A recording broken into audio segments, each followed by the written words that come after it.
రైతు భరోసా ఛానల్ని వీక్షిస్తున్న రైతు సోదరులందరికీ నా నమస్కారం. నా పేరు డాక్టర్ చల్లా సుజనీరావు, ప్రధాన శాస్త్రవేత్త, సాయిల్ సైన్స్, ఆచార్య ఎన్జీ రంగా వ్యవసాయ విశ్వవిద్యాలయం, లాంఫామ్, గుంటూరులో పనిచేస్తున్నాను. ఈరోజు మనం ఈ వీడియో ద్వారా పచ్చిరొట్ట ఎరువుల ఎంపిక, వాటి సాగు వివరాలను తెలుసుకుందాము. మొట్టమొదటగా పచ్చిరొట్ట ఎరువులు అంటే ఏంటో తెలుసుకుందాము. పోషక విలువలు సమృద్ధిగా, సమతుల్యత కలిగి, రసభరితమైనటువంటి పచ్చని మొక్కలు, వాటి ఆకులను మనము పచ్చిరొట్ట ఎరువులు అంటాము. ఈ పచ్చిరొట్ట ఎరువులను 2 భాగాలుగా విభజించుకోవచ్చు. అందులో మొదటిది పచ్చిరొట్ట ఎరువులు అంటే గ్రీన్ మెన్యూరింగ్ ఇన్ సితు అంటారు. రెండవది పచ్చి ఆకు ఎరువులు అంటే గ్రీన్ లీఫ్ మెన్యూరింగ్. ఈ పచ్చిరొట్ట ఎరువులు అంటే గ్రీన్ మెన్యూరింగ్ ఇన్ సితు అనేవి మనం ఎప్పుడు వేసుకోవాలి, ఎలా వేసుకోవాలి, వాటికి ఉండవలసిన లక్షణాలను గురించి మనం తెలుసుకుందాము. సాధారణంగా ఈ పచ్చిరొట్ట ఎరువుల మొక్కలు పంట లేనప్పుడు, లేదా 2 పంటల మధ్య కాలంలో గనక కొంత సమయం ఉంటే, ఆ సమయంలో తక్కువ కాలంలో పెరిగే మొక్కలు, అధికంగా పచ్చిరొట్ట ఇచ్చేటువంటి మొక్కల్ని మనం వాడుకోవచ్చు. అలాగే ఈ పచ్చిరొట్ట ఎరువుకు వాడే మొక్కల లక్షణాల గురించి కూడా మనం తెలుసుకుందాము. ఈ మొక్కలు మనం తక్కువ కాలంలో పెంచుకునేటట్లుగాను, ఎక్కువ పచ్చిరొట్టని ఇచ్చేటట్లుగా ఉండాలి. అలాగే అన్ని నేలలకు సరిపడాలా ఉండాలి. కలుపును నివారించేటట్లుగా కూడా మనం ఈ పచ్చిరొట్ట మొక్కలను మనం ఎంచుకోవాలి. సాధారణంగా వరి పైరులో ఏంటంటే, ఈ పచ్చిరొట్ట ఎరువులను గనక మనం వేసుకున్నట్లయితే కలుపుని నివారించుకోవచ్చు. పప్పు జాతికి చెందిన మొక్కలను మనం ఎంచుకున్నట్లయితే, గాలిలోని నత్రజనిని స్థిరీకరించి, తద్వారా భూమికి నత్రజని సారాన్ని పెంచుతుంది. సాధారణంగా మనం జనుము, జీలుగా, సీమజీలుగా, పిల్లి పెసర వంటి మొక్కలను పచ్చిరొట్ట ఎరువులుగా మనం వాడుతూ ఉంటాము. ఇలా పచ్చిరొట్ట ఎరువులను మొక్కలను మనం పొలంలో గనక కలిగి దున్నినట్లయితే వీటి వల్ల మనకి చాలా లాభాలు ఉంటాయి. అందులో మొట్టమొదటిది, నేల యొక్క భౌతిక స్థితి బాగా మెరుగవుతుంది. ఈ పచ్చిరొట్ట ఎరువులను మనం కలిగి దున్నటం వలన నేల బాగా గుల్లబారుతుంది. ఇలా గుల్లబారటం వల్ల ఏమవుతుందంటే గాలి ప్రసరణ బాగా జరుగుతుంది. అలాగే నీటిని నిల్వ చేసుకునే సామర్థ్యము భూమిలో పెరుగుతుంది. ఈ పచ్చిరొట్ట ఎరువులను వాడటం వలన ఏమవుతుందంటే సూక్ష్మజీవుల సంతతి బాగా వృద్ధి చెంది నేల ఆరోగ్యాన్ని బాగా పెంచుతుంది. తద్వారా భూమి బాగా సారవంతమవుతుంది. అలాగే ఈ పచ్చిరొట్ట ఎరువులను కలిగి దున్నినప్పుడు మొదటగా అవి కుళ్ళిపోతాయి. అవి కుళ్ళిపోతున్నప్పుడు ఏమవుతుందంటే కొన్ని ఆమ్లాలు భూమిలోకి విడుదలయ్యి, ఈ ఆమ్లాలు నేలలో ఉన్నటువంటి లభ్యం కాని రూపంలో ఏవైనా పోషక పదార్థాలు ఉంటే అవి లభ్యమయ్యే రూపంలో మొక్కకి అందజేస్తాయి. తద్వారా భూమిలో ఉన్నటువంటి పోషక పదార్థాలన్నీ మొక్కకు అంది దిగుబడులు బాగా మనకి అందిస్తాయి. అలాగే ఈ పచ్చిరొట్ట ఎరువుల వలన ఏమవుతుందంటే కలుపును కూడా మనం కొంతవరకు నివారించుకోవచ్చు. అలాగే కొన్ని పచ్చిరొట్ట ఎరువులు ఎరువులుగానే కాకుండా పశువుల మేతకు కూడా మనం ఉపయోగిస్తాము. ఉదాహరణకి జనుము, పిల్లి పెసర వంటివి మనం పశువులకు మేతగా కూడా ఉపయోగిస్తాము.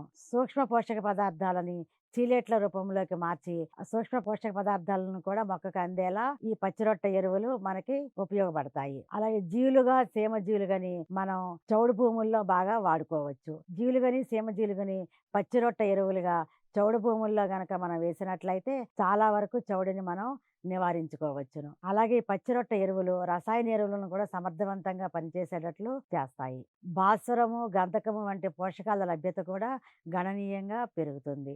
ఇక పప్పు జాతి మొక్కలను గనక మనం పచ్చిరొట్ట ఎరువులుగా వాడినట్లయితే రైజోబియం అనే బ్యాక్టీరియా గాలిలోని నత్రజనిని వాటి వేరు బుడిపల ద్వారా స్థిరీకరించి దాదాపు 25-50 కిలోల వరకు నత్రజనిని భూమికి అందిస్తుంది. పచ్చిరొట్ట ఎరువుల సాగులో మనం కొన్ని మెళకువలు తెలుసుకోవాలి.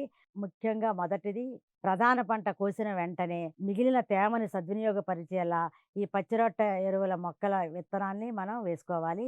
వరి పంటలో అయితే గనక వరి కోసే ముందు జనుము కానీ మనం పిల్లి పెసరను కానీ విత్తుకోవచ్చు. అవి విత్తుకున్న తర్వాత వరిని కోయాలి. తేమ చాలని ప్రాంతాల్లో అయితే గనక దుక్కి దున్నిన వెంటనే తొలకరి వర్షాలు పడిన వెంటనే ఈ పచ్చిరొట్ట విత్తనాలను మనం విత్తుకోవాలి. అది నీటి వసతి కనుక బాగా ఉన్నట్లయితే వేసవి కాలంలో మనం వీటిని సాగు చేసుకోవచ్చు. సాధారణంగా పచ్చిరొట్ట పైర్లు విత్తుకునేటప్పుడు విత్తన మోతాదును మనం కొంచెం ఎక్కువగా వేసుకోవాలి. ఎందుకంటే ఇవి తక్కువ ఎత్తులో పెరిగి రసవంతంగా మారతాయి. అదే జీలుగా అలాంటివైతే గనక బాగా ఎత్తు పెరిగి కాండంలో పీచు పదార్థం ఎక్కువైపోయి అది కొంచెం చివకటానికి ఆలస్యం అవుతుంది. కనుక మనం విత్తన మోతాదుని కొంచెం ఎక్కువగా వేసుకోవాలి. ఇప్పుడు మనం కొన్ని పచ్చిరొట్ట మొక్కల గురించి తెలుసుకుందాము. అందులో మొదటిది జీలుగా, సీమ జీలుగా. వీటిని మనం వరి పండించే ప్రాంతాల్లోనూ, చౌడు భూముల్లోనూ వాడతాము. ఈ చౌడు భూముల్లో జీలుగను గాని, సీమ జీలుగని వేసుకున్నట్లయితే మనం చౌడుని బాగా నివారించుకోవచ్చును. ఎకరానికి 10-12 కిలోల విత్తనం సరిపోతుంది. 9-10 టన్నుల వరకు మనకి పచ్చి రొట్ట లభిస్తుంది. దీనిని మనం పూత దశలో కలియదున్నాలి. అలాగే రెండవది జనుము. ఇది అన్ని రకాల నేలల్లోనూ మనం సాగు చేసుకోవచ్చు. దీనిని ఎరువుగానే కాకుండా పశువుల మేతగా కూడా ఉపయోగించుకోవచ్చు. 12-15 కిలోల విత్తనం సరిపోతుంది ఎకరానికి. 5-6 టన్నుల వరకు మనకి పచ్చి రొట్ట లభిస్తుంది. తర్వాత పిల్లి పెసర. దీనిని తేలిక నేలల్లోనూ మనం బరువు నేలల్లో కూడా పెంచుకోవచ్చు. చౌడు భూముల్లో మాత్రం దీనిని వాడకూడదు. ఎకరానికి 6-8 కిలోల విత్తనం సరిపోతుంది. అలాగే 3-4 టన్నుల వరకు పచ్చి రొట్టనిస్తుంది. నెక్స్ట్ నీలి, వెంపలి. ఇది మనం చాలా చోట్ల కలుపు మొక్కలుగా కూడా మనం చూస్తూ ఉంటాము. వీటిని పచ్చి రొట్ట ఎరువులుగా కూడా వాడుకోవచ్చు. ఎకరానికి 8 మనం 10 కిలోల వరకు విత్తనాన్ని చల్లుకోవాలి. అలాగే ఈ పచ్చి రొట్టె మొక్కలని మనం ఎప్పుడు కలిగి దున్నాలి. సాధారణంగా ఇవన్నీ కూడా పూత దశకు రాంగానే గనక మనం వీటిని కలిగి దున్నితే భూసారం బాగా పెరిగి పోషకాలన్నీ కూడా చాలా సమతుల్యంగా మొక్కకి అందుతాయి. రెండవది పచ్చి ఆకు ఎరువులు. ఈ చెట్ల ఆకులను మనం వేరే ప్రాంతాల నుంచి తీసుకొని వచ్చి నేలపై పరిచి కలిగి దున్నే ప్రక్రియను మనం పచ్చి ఆకు ఎరువులు అంటాము. ఏ ఏ ప్రాంతాల్లో అయితే పచ్చి రొట్టె ఎరువులు వేసుకోలేని పరిస్థితులు ఉంటాయో అప్పుడు పొలాల గట్ల మీద మనం త్వరగా పెరిగే వృక్షాలను పెంచుకొని వాటి ఆకులను, లేత కాండాలను గనక కలిగి దున్నట్లయితే ఇది సేంద్రియ ఎరువుగా మారి భూమి చాలా సారవంతం అవుతుంది. సాధారణంగా గ్లైరిసీడియా, గానుగ, జిల్లేడు, నేల తంగేడు వీటి ఆకులను మనం పచ్చి రొట్ట ఆకు ఎరువులుగా మనం వాడుతూ ఉంటాము. ఈ పచ్చి ఆకు ఎరువుల వలన ఉపయోగాలు ఏంటంటే మన పంట యాజమాన్య పద్ధతుల గురించి మనం ఎక్కువగా శ్రద్ధ పెట్టక్కర్లేదు. అలాగే చీడపీడల సమస్య ఉండదు. ఇవేంటంటే అన్ని కాలాల్లో కూడా మనకి లభ్యమవుతాయి. అయితే వీటి వల్ల కొన్ని ఇబ్బందులు కూడా ఉన్నాయి. అన్ని ప్రాంతాల్లోనూ మనకి సాధ్యం కాదు. అలాగే ఈ పచ్చి ఆకులని మనం అడవుల్లో నుంచి అట్లా తీసుకురావటం వలన కొంత రవాణా ఖర్చు కూడా ఎక్కువగా అవుతుంది. అలాగే ఈ పొలం గట్ల మీద పెరిగే వృక్షాల వలన కలిగే నీడ వలన ప్రధాన పంట నుంచి కొంచెం దిగుబడి తగ్గే అవకాశం ఉంటుంది. అలాగే అనుకున్న మొక్కల నుంచి మనకి పచ్చి రొట్ట లభ్యం కాకపోవచ్చు. మనం సరిగ్గా నిర్ణయం తీసుకునే అవకాశం కూడా ఉండదు. సో ప్రధానంగా ఈ పచ్చి రొట్ట ఎరువులను మనం వాడే పద్ధతి గురించి కూడా తెలుసుకోవాలి.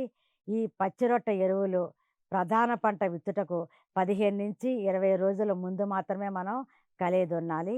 ఇవి కలియ దున్నేటప్పుడు మాత్రం తేమ తగినంత భూమిలో ఉండేలా చూసుకోవాలి.